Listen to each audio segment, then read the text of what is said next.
Welcome back, folks. Well, we've seen Web 2.0 tools in action now, and we know that the focus has moved towards collaboration, information sharing, and content creation.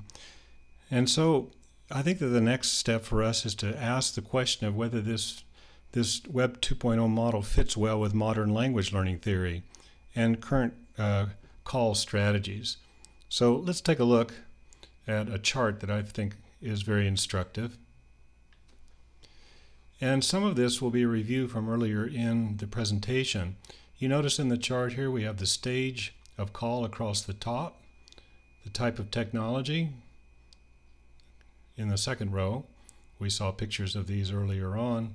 The English teaching paradigm, moving all the way from grammar, translation, audiolingual, up to content-based, ESP, EAP, and then our view of language and how it's learned most effectively, how computers were used during each one of these time periods, and then the principal objective in our language teaching.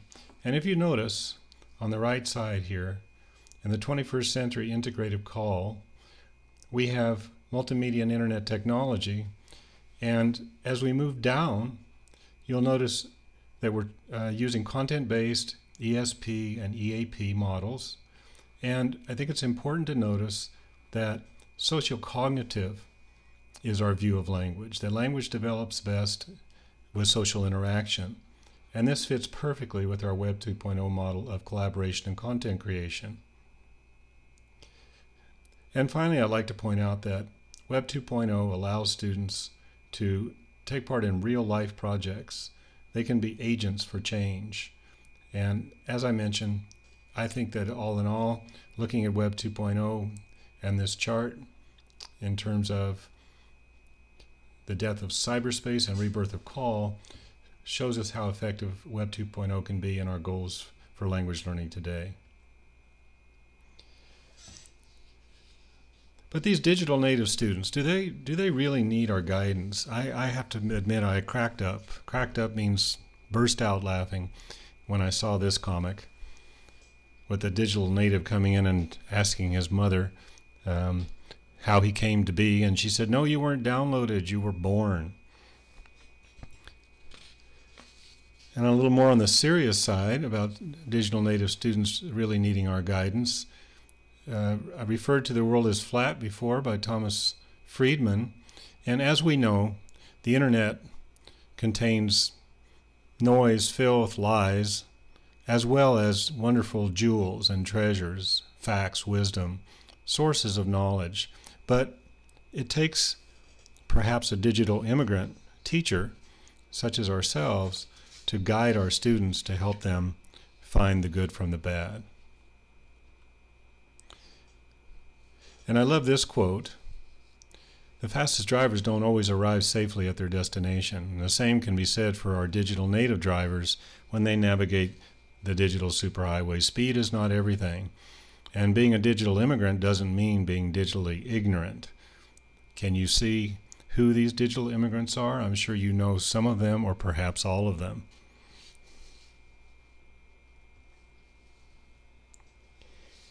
And I can't ever pass up a chance to have a good chuckle. So I want to share another short video with you. And this also goes to the point of whether or not these digital native students need our help. I'll give you a little setup. This one's called Mayday, Mayday, Mayday. And it has to do with Boris, who works for the German Coast Guard, getting a chance to be on the job responsibility for the radar control, and he needs to test his English out a bit at the same time. Let's have a look at this and see what you think.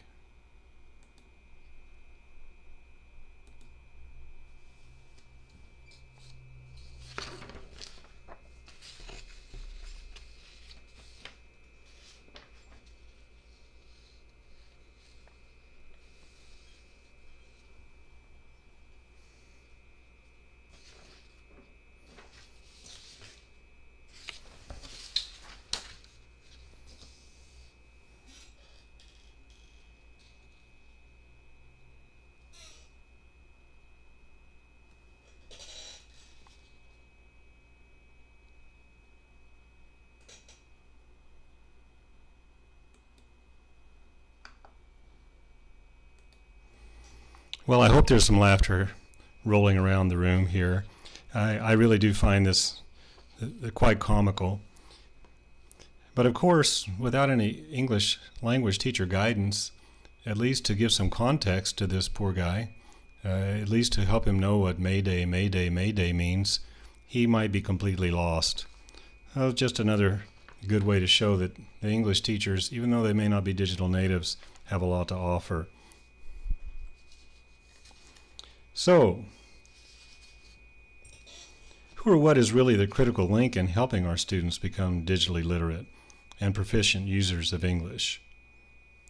We know that the internet is a treasure trove of resources, and the internet can provide amazing ability to collaborate. But the internet can also be non-productive, and the research shows that universal access to the internet does not guarantee success in education. So what is the critical link? I think it's clear that teachers are the critical link. But how can teachers gain the knowledge and skills they need to integrate technology into their language classes? I believe that training is the key.